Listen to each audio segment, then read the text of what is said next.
All right, welcome back to ABA exam review and the continuation of our BCBA practice exam series, where we're going through another set of questions together and breaking them down. If you're new to the channel, welcome. If you're returning, welcome back. Please like and subscribe. Check out behavioranalyststudy.com for all of our study materials, including our combo pack. When you pass your exam, please let us know so we can include you in the Sunday shout out. Work hard, study hard. Let's get going. Brenton finds a handheld fan that makes a loud and obnoxious sound when turned on. Brenton turns the fan on and leaves it in his sister's room where she can't find it. Both Brenton's sister and mom start yelling at Brenton to get rid of the fan, which makes Brenton want to hide the fan even more. Brenton's behavior is most likely influenced by what? Okay, so we have a consequence question, and we need to ask ourselves, how is the behavior changing? We're looking at Brenton's behavior. What is Brenton doing? He's hiding handheld fans in his sister's room. And we know Brenton is only wanting to hide the fan even more. So Brenton's behavior is being reinforced. Now, what is the consequence? What consequence are we looking at? Well, Brenton's sister and mom are yelling at Brenton to get rid of the fan. The consequence for hiding this fan, leaving it on in the room, is getting yelled at. And this is a good reminder of why when we think about standard technologies, just classic technologies that everyone uses, default technologies, timeout and reprimands, we can't just automatically label those punishment. Is timeout a punishment procedure? Yes. Does it always function as punishment? No. We always have to look at how the behavior is changing to understand what the consequence is doing. In this case, it is increasing Brenton's behavior. So it's reinforcing him. Now, is the yelling added? It is. So Brenton's behavior is likely influenced by what? What's going to be A, positive reinforcement. We know it's not negative reinforcement because the yelling is added, not taken away, and it isn't punishment because Brenton's behavior is increasing. With consequence questions, the first thing you want to establish is that behavior increasing or decreasing. That's going to tell you if it was reinforcing or if it was punishing. You, a behavior analyst, are working closely with a speech therapist that your client sees twice a week. Today, the speech therapist lets you know that she thinks some of your interventions may be too aversive for the client and may be difficult to implement every day. You know your interventions are empirical. How should you respond? All right, collaboration question. When you're collaborating, and you should be collaborating, you want to be patient and kind to other caregivers and stakeholders and therapists. They want the same thing you do, which is best for the client. You have a situation like this one where a other professional is questioning your interventions as they might be aversive or might be difficult, even though you know they're empirical. What is going to be the best way to respond to be ethical and to serve the client? Because what we do may look strange to other practitioners and vice versa, but we have to respond appropriately. So how can we best collaborate in this situation? A, offer to educate the speech therapist on behavior principles behind your interventions. You can, but might not be the best course of action. The speech therapist is not a behavior therapist. They're a speech therapist. So they're only focused on what they know and what they think is best. Before we even go to more education or trying to educate them, we need to know a little more information. All we know right now is the therapist thinks your interventions are too aversive. That's all we know at this time. B, explain that you should be collaborating together and that you don't question her interventions. Well, you might one day, or you might have a question about what she does. And so just because she is wondering why your interventions are that aversive doesn't mean you should take offense to that. Maybe she's just looking out for the client, and she might be right. C, reach out to the primary stakeholder and inform them of what is going on. There's no need to get in a battle for the stakeholders' approval.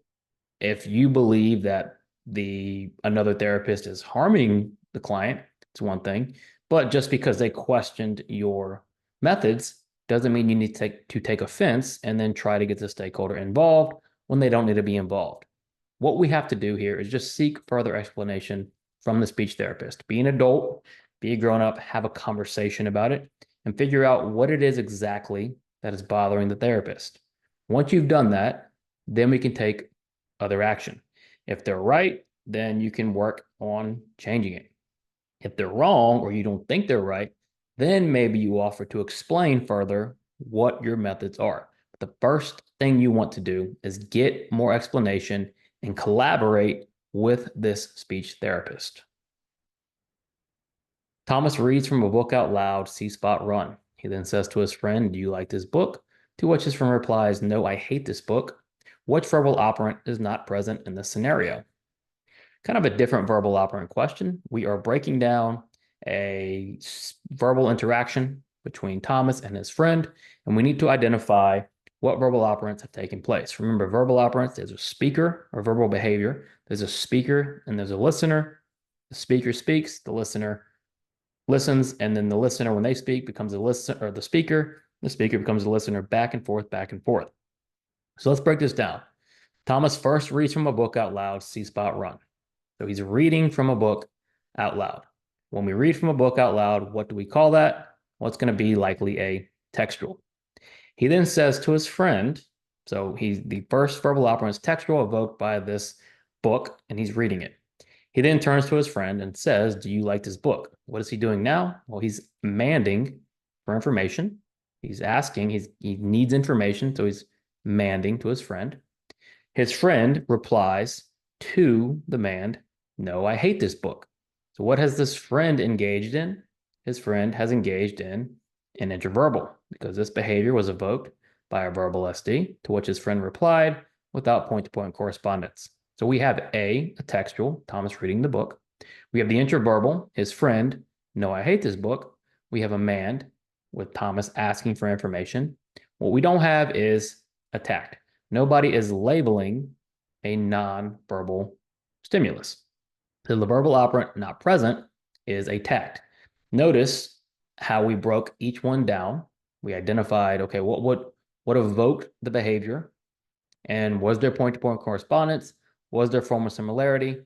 And the last thing you want to know is what reinforces the behavior. We didn't have to go there this time, but knowing those four things is going to make sure you understand each verbal operant and when they're taking place. A teacher is working with the student as providing step-by-step instructions like, "Now you will add these two numbers together." However, the student is struggling to follow instructions consistently and is showing signs of giving up. The teacher changes her instructions to be shorter and include more verbal prompts. What is the main reason for this adjustment? So we're thinking about why this teacher might be making an adjustment.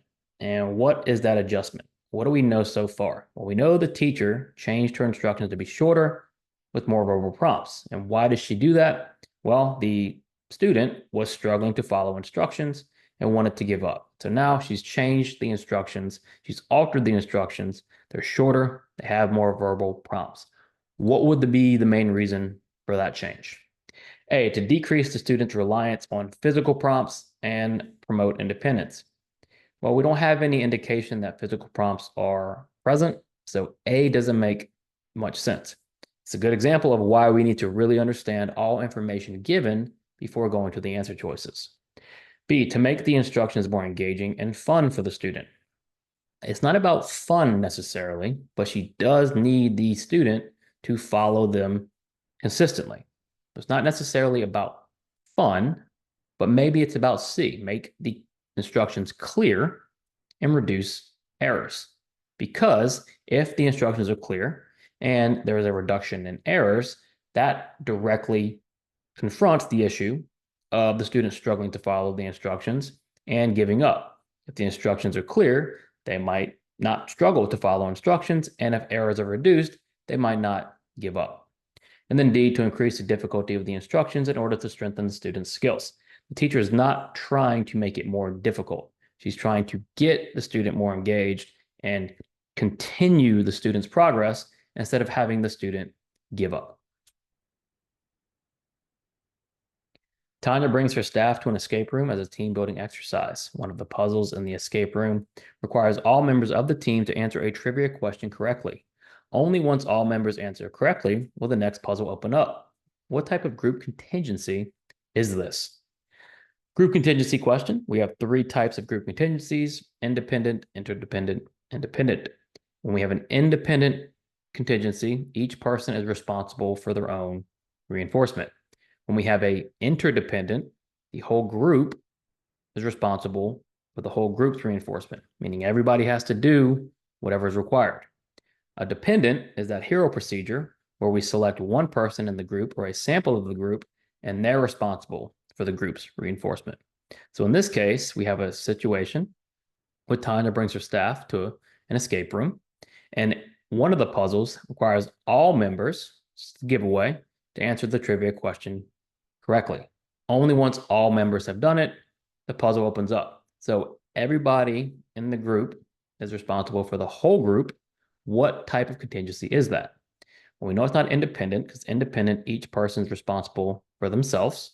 It has to be interdependent because when the whole group must do the response there for the whole group to get reinforcement, that is interdependent. And it's not dependent because there's no hero, there's not a hero procedure going on. So the type of group contingency described here would be an interdependent contingency. Thanks for watching. Please like, subscribe, and share. Check out behavioranalyststudy.com for all of our study materials. When you pass your exam, let us know so we can include you in the Sunday shout out. Work hard, study hard. We'll see you soon.